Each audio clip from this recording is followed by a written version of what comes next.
So this is the unboxing video for the Academy B29A, which is the base kit for the Tupolev Tu-4 build. So we'll do a quick review of what we've got.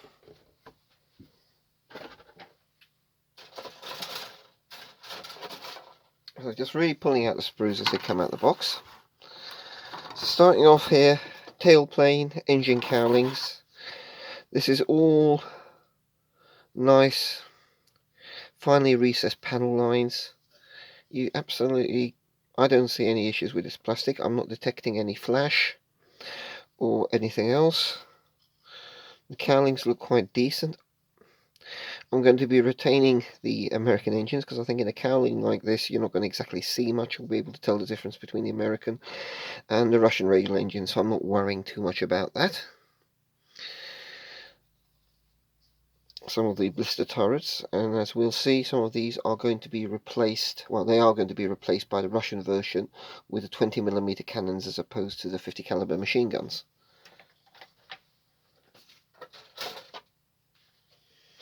So wings, one wing, and the horizontal stabilizers.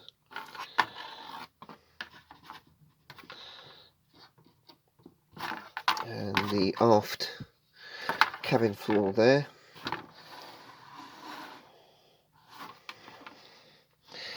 More of the turrets that I'm going to be using. Nose wheels.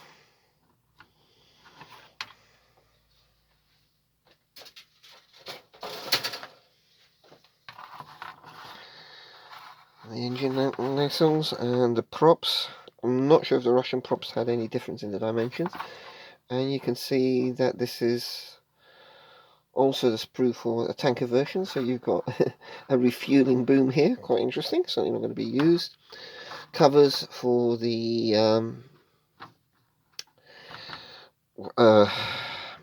aiming points for the blisters where they were taken off for the Enola Gay and the aircraft used to drop the atomic bombs. So interesting that they're present as well. It's nice to see that you are given quite a lot of options with this thing.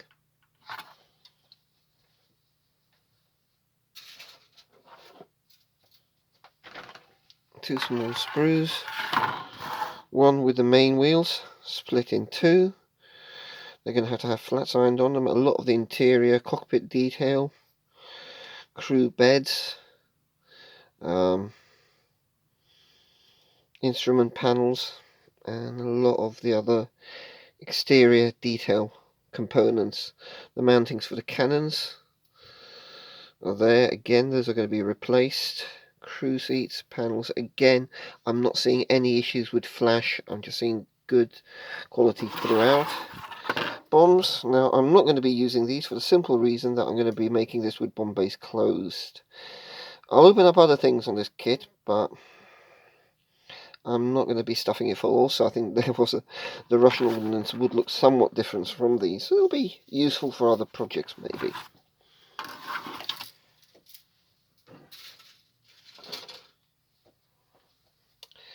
The other wings and cockpit floor. There's the crew hatch there that I may well be displaying in an open position. As you can see there, that could be opened up. I've got to think about that. Let me bring more light in. Oxygen bottles.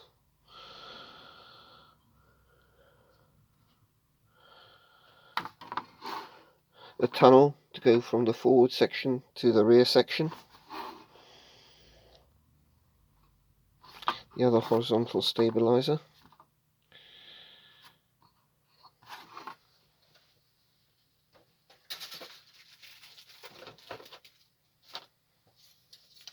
The main fuselage with the bulkheads, bomb bay doors. I'm not sure what those are. I think they could be trailing edge fittings. The wing spars, the pressure bulkheads, the engines. Interesting, no internal ribbon spar deal. We'll have to see what that's visible in the cockpit. A lot of the cockpit wall sides are covered in electronics and avionics, so not much to see there, so I'm not going to worry too much about that. Again, the bomb racks to go inside. The engines, interesting that it was a multi-bank radial engine, but you only really see the front rank of cylinders. That area is going to be kept quite dark. I'll probably use darker tones than I should do that, sort of to hide it and only really highlight what's immediately in front of you, so what's clearly visible. The rest I'm going to try and lose in shadow when it comes to the engines and shade. Now I'm contemplating with the doors of maybe opening up this door here. I don't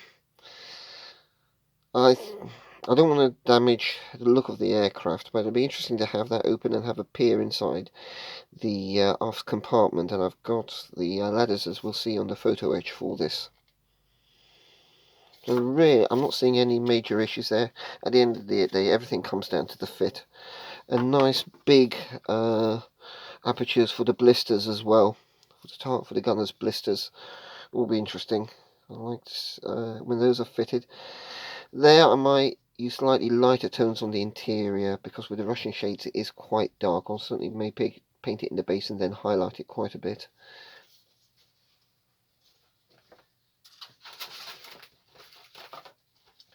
The decals that come with the kit. Now I'm not going to take these out because don't think I'm going to be using them. It'll be a nice item to add to the decal stash. It'd be nice to use some of the numbers for a bought number on this, but I'm not sure if there were any TU4s with yellow numbers. It would be a shame not to use something from this decal sheet, but if I don't, I don't. Maybe from the instrument panels, but I've got photo etch replacements for those. Well, leave it as it is, and that something nice to go in the stash. We'll see. A very nice decal sheet, though. Not really had issues with the Candy decals. They can be a bit thick, so I don't know how these stand out or how these would behave if used, but they are not going to be used.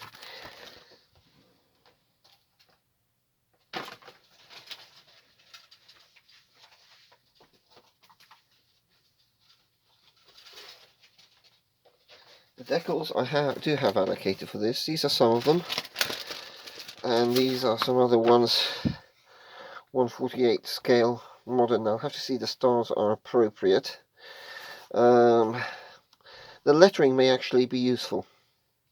It's a bigger size than 1/72, so things like this. Again, it's uncertainty about the borders. It would be a shame that 08 isn't in red.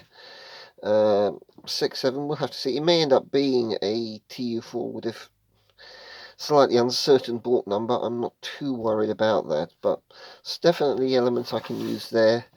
Possibly these red stars, because they would have conformed more to this format. So that's the kit decals.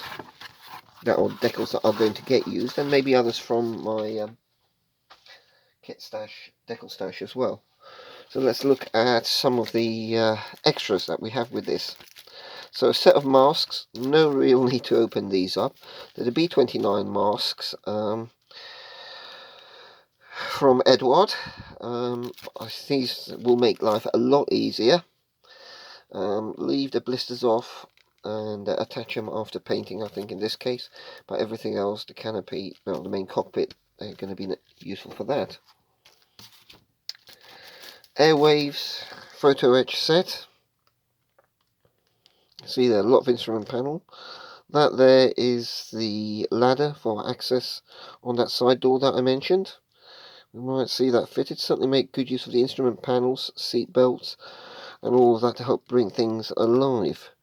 These aren't pre-coloured, so they'll probably get painted separately, then attached on a white painted base to bring out the instruments. Just take a look at the reference pics. and see what approach we're going to take. That I do like that there's plenty going on here and plenty to add. Not a huge amount of bending to do, which is nice as well. Other set, now I've got this for there's two aerials either side of the nose, and they aren't included in the kit, so I did get a photo etch especially for these. Now these two are the navigation, I believe, bomb aiming radars that were fitted not on the A model but on later models. The Russian ones had them in a slightly different shape. So for the Russian bird, now this is really one of the, this company also does a set. This is Olimp and Soviet Tu-4 because of B29 Super Fortress. So it's the cannon weapon set.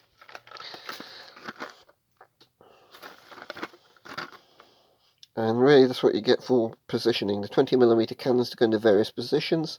They've included a Russian style bomb sight and gun sights. And the two radars are shown there that will go underneath. And also to enable it to drop down into the fuselage as well, the lower parts. So this is in this pale blue resin. Be interesting to see how that behaves. The cannons themselves are strips like these. Now these are going to be fun to take off.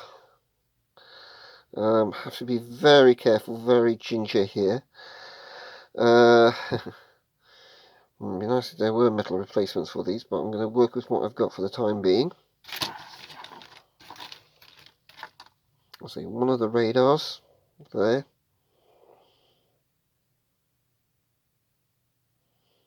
Leave the other radar blister there.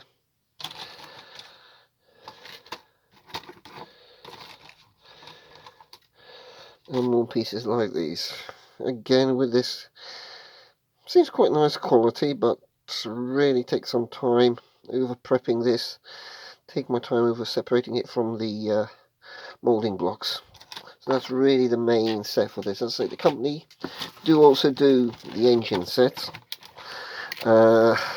Just that would have just pushed the cost up though, something pretty ridiculous. And no, though having a proper two-bank radial engine would have been nice, but yeah, everything is a balance of cost and benefit. So this will be interesting to use and deploy. Some of it being used quite progressively, some stuff in the interior build, other elements later on. I can certainly see things being painted separately. So that's all the bits and pieces for this project.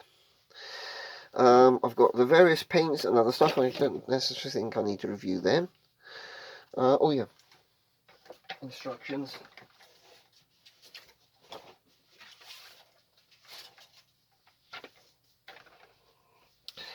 So maybe behind the age of these kits, most modern kits, this would probably be done as an opened out book, colour and all the rest of it, but I think this is really quite adequate. I'm reasonable. This is fairly easy to follow in what amounts to 13 steps with additional sub-assemblies. So it looks about 20 or so steps and other parts in total. The painting guide is going to be coming from my reference pics in this case. As with every project, I built up a photo library. Sprue map, as always, on most builds. So there you have it. So something to dive into, kicking off soon. Okay, thank you.